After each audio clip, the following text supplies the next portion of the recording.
Don't just live for tomorrow, or just live in yesterday. Just be glad for all you have that's in today. Hey everyone, Connie here, and welcome to my blind reaction to Steins Gate 0, episode 16. Yes, unfortunately we're still only doing one episode this week, just because of time constraints, really. It's already almost 3 p.m. right now, and after doing the live stream today, I had lunch and everything, and was just trying to relax a little bit before I got to this. And now I'm leaving like about 5:30. I'm going to a Hobbit Bible study that starts tonight and is every Wednesday. And yeah, so I'm leaving about 5:30. And that means I have about 2.5 hours to record this. And I'm planning to record some DuckTales from yesterday. And also, that includes editing and stuff that I want to do as well. If I'm not able to get this or DuckTales up before I leave, I mean, you'll already know this by the time you're seeing this either way, and I've already mentioned this before. If I'm not able to get them up before I leave, obviously you're seeing this sometime at night. I don't know exactly when, just whenever I get back, basically, I would have started working on it. If you are seeing it before I leave, let's say like somewhere between 5:30 and 6 p.m. Eastern Time, then I'm saying up to 6 because I might have it uploading when I leave. So if you're seeing it around then, cool. Okay, so let's talk about where we left off. So we got some big development with both Daru and Suzuha. Some big growth for them, just involving a lot of their troubles, a lot of their connection to Suzuha's mother. And it was a really good emotional episode that really built upon them in a really meaningful way. But I think we do really have to start getting back to the main story here. This kind of character building and character development stuff is great. I love it and I want more of it. But we do have to get to the main story stuff. That kind of stuff is really important. And especially the stuff going on with Kaguri. I think they're kind of pushing that under the rug a little bit with these past couple episodes. I think they should be focusing a lot more on that still. I mean, I know they have to fill a quota, and I know that they have to fill the space for this season's episodes up. But I just feel that they could be focusing a little better on it. They've also teased this idea of MAYURI possibly having a thing for Okabe, which I fully support, by the way. I actually think that they have better chemistry together than Okabe and Kurisu. Not that he and Kurisu don't have any, it's just I think that always felt kind of forced in comparison. So I'm fully for the idea of that, but I honestly don't think it's going to go anywhere. I do not think he's going to be able to be with her because something's going to happen and this timeline's going to get like rewritten and he's going to be able to save Kurisu and everything. So yeah. And I don't know what else is going to happen. We're just going to have to find out. So we're going to do so right now. So when the screen fades to black, pause this redirect and go to the description below. Follow the link to the reaction, and after you watch it, come back here to the redirect and resume play. Because after it fades to black and then fades back in, everything from that point forward will be my afterthoughts and will contain spoilers to the episode. So that being said, thank you so much for tuning in, and I will see you at the reaction. And we are back, and we'll begin with spoilers in 3, 2, 1, now. Yeah.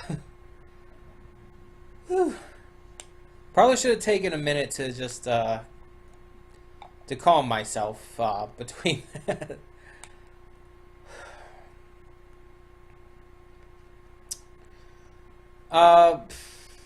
Geez, I was trying so hard at the end there to hold back tears.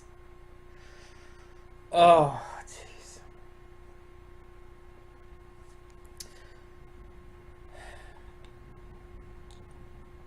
I think at the end there with the entire star thing, it's like you've heard of Orihime, right? I think she just confessed to him. I think she's finally confessed that she loves him.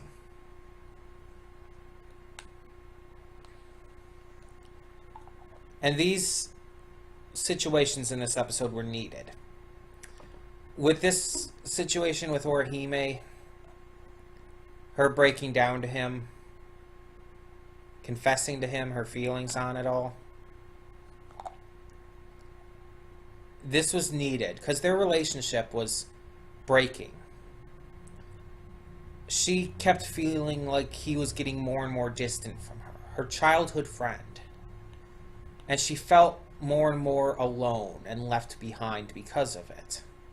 She felt like the choice she mentioned right there regarding Kurisu was a mistake.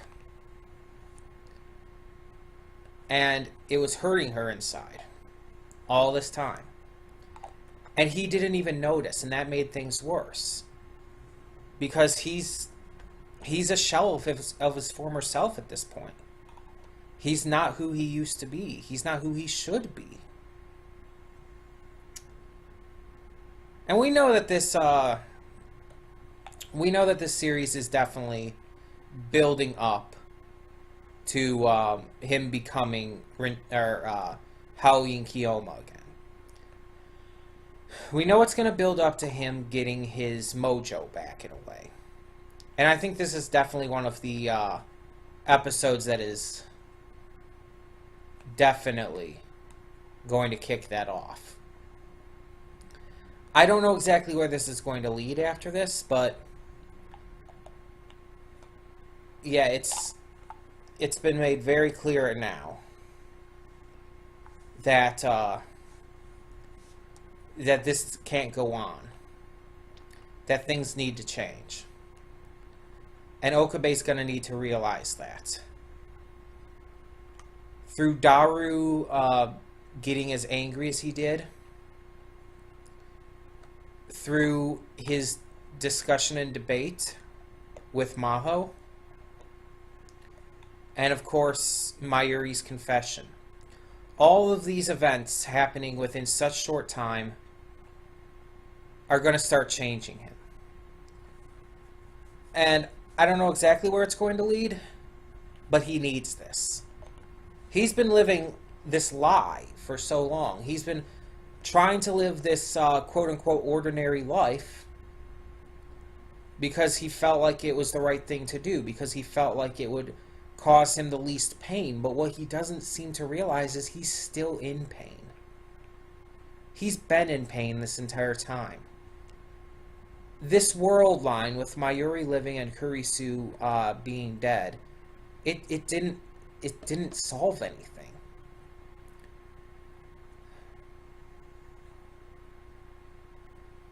Now,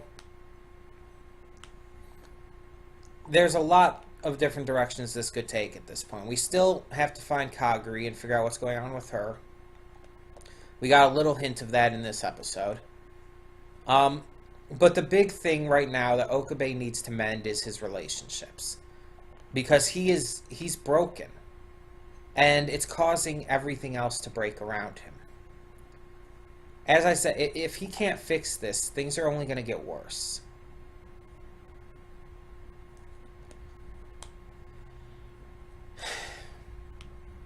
And I'm sorry I wasn't saying much during this reaction. Honestly, I was taking it all in. Everything that happened, all these big moments, these big debates and discussions. I was just trying to absorb all of this information, all of the emotions and passion that were shared throughout every bit of dialogue they said. And with a lot of it, it's like, it really shows, like, how big of a deal this is going to be going into. Like, this is not just going to, like, have this big moment and everything's going to go a lot better from now on. No.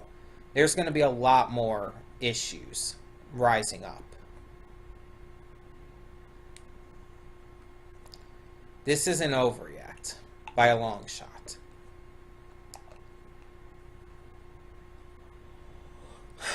But also, I do really want to mention here the voice acting. There are a lot of people out there who are sub only, who swear by the idea that the sub is always better than the dub when it comes to anime, and that no dub is good enough. And while I've admitted that the original Japanese voicing for a lot of these types of anime that I prefer the dub to, Steins included, while I admit and acknowledge that those original Japanese voicings are good, the emotion isn't as heavy. I'm sorry, but it's not. For scenes like what we saw in this episode, the emotions needed to be as heavy as possible. The voice acting of these characters had to display the proper amount of excessive anger, sorrow, confusion, and so much more. J. Michael Tatum, Tyson Reinhardt,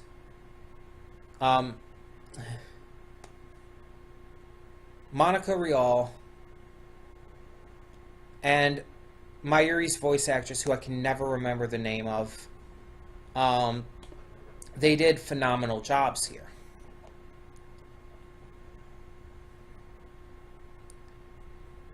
The emotions, the passion, the power, the intensity behind every line they said was perfection.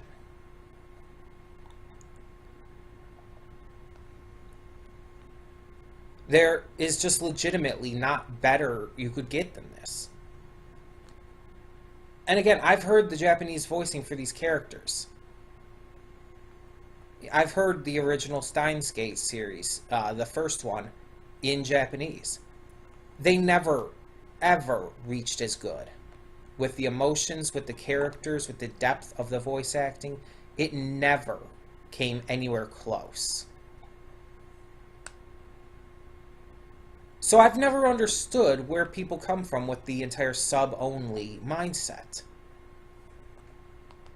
Now, are there a lot of anime where the sub is just exceptionally better? Yes. Attack on Titan is a great example of that. But that doesn't mean that the dubs are always bad. And it doesn't mean that the dubs are always worse. There are some shows where both are equally as good. Huge example, My Hero Academia. The sub and the dub are both equally good. I would not say either is better than the other. But then there are shows where the dub, for one reason or another, is so superior. Shows like Hellsing Ultimate, Baccano, and stuff like that, where the dub is better because of the accents that are necessary to display the characters in a proper way, as well as just the voice acting being exceptional. You have ones more like Cowboy Bebop, or the likes of this, Steins Gate, where the voice acting is not necessarily predicated around the accents or whatnot. What makes them better is just the amount of depth and emotion shown through them. No matter what the reason for it is, dubs can be better. They can be worse, but they can be better. It just depends on the anime. Steins Gate is one of those anime where the dub is not only just better, not even just significantly better, but it's superior in every way. Again, not to say that the sub is bad, not to say the original Japanese voice acting is bad, but the English dub is that much superior that there's no contest. This episode proved why. This episode proved how exceptionally done the dubbing is, how phenomenal the voice acting from everyone involved is. All 4 of those characters I mentioned, all 4 of them were phenomenal in there. J. Michael Tatum, who's Okabe, he's probably one of my favorite, if not my favorite voice actor of all time, of sub or dub. And it's because of the amount of power, the amount of emotion, the amount of depth, the amount of just pure realism he portrays in his voice acting. Monica Rial's always been one of my favorite female voice actors. And it's because she always makes her characters believable. You always believe that they're real people. They never sound like someone voice acting. They always sound like this is the character. No matter who it is. From Hyajo here, all the way to Sue in My Hero Academia. It doesn't matter. Tyson Reinhardt. I have never once doubted his ability when it comes to him playing Daru. He's always been phenomenal at portraying that kind of character. And then there's Ashley Birch, whose name I just remembered, who is Mayuri. Ashley Birch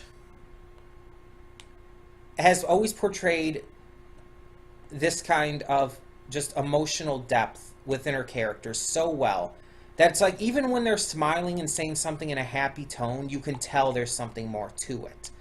By the voice acting alone, you don't even have to be watching and seeing expressions and framing and direction of the scene.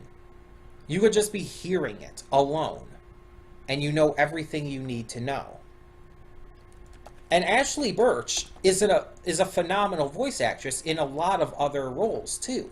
It's not just this. Like, she's an amazing voice actress who's known as Sasha Browse from Attack on Titan. She's Tiny Tina in Borderlands, Chloe in Life is Strange, and so much more. She's one of those voice actresses that I feel are actually really underrated. When people talk about some of the better voice actresses, they don't talk about her. And they don't talk about, like, even outside of just voice acting, the other awesome stuff she's done. She was a storyline writer for Adventure Time. She wrote the expiration date short for Team Fortress 2. She's done so much. She replaced Laura Bailey as the voice of Rise Kujikawa in Persona 4, Dancing All Night. She was Cassie Cage in Mortal Kombat X, Nadia in Rise of the Tomb Raider. She's hugely prolific, honestly. Maybe not as much as others. I mean, sure, there are a lot of other female voice actors who are a lot more prolific. Tara Strong being a great example, Greta Lyle. But that doesn't, like, discount anything she does. Like, not at all.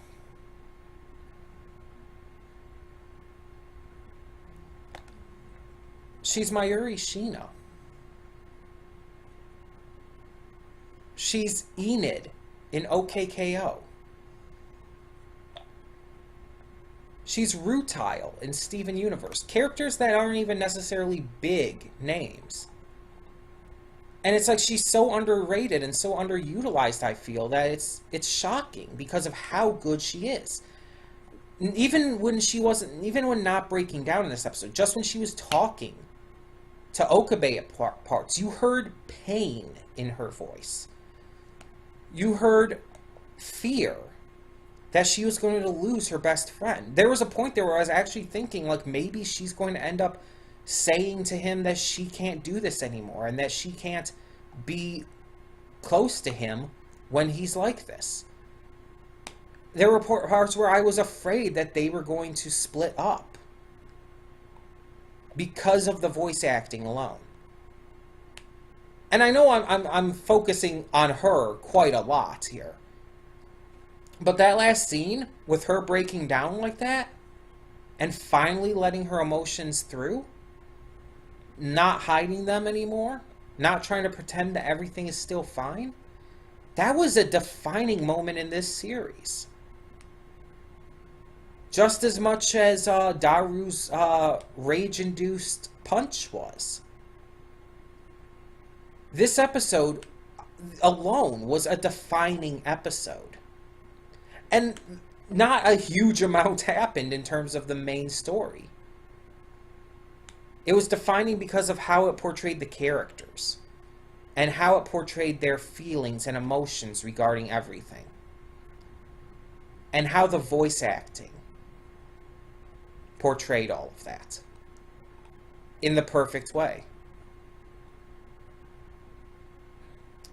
That's why when I started reacting to the series, I actually had to stop and wait for the dub when it was announced.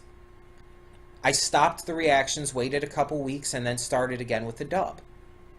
Because I knew from experience with the first series with the original Steins Gate anime that the dub was just that much more exceptionally done. Okabe's Japanese voice actor will never compare to J. Michael Tatum. He just won't. He's not bad by any means. He's really good. But he can't compare to J. Michael Tatum. Hyajo's Japanese voice actress can't compare to Monica Rial. Mayuri's can't compare to Ashley Birch. Daru's can't compare to Tyson Reinhardt. It's not a thing. They can't compare. So yeah, the voice acting, I'm sorry that I harped on about it for so long, but it was a big deal with this episode. It was exceptionally important, and I feel they nailed it. But tell me in the comments below what you thought of this episode of Steins Gate Zero. What did you think of the multiple emotional breakdowns? And what do you think of all the big character moments that this is going to bring about?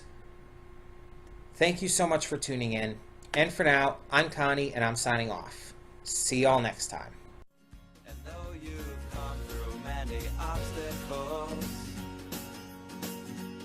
shed tears along the way, you're still standing, live, love, laugh.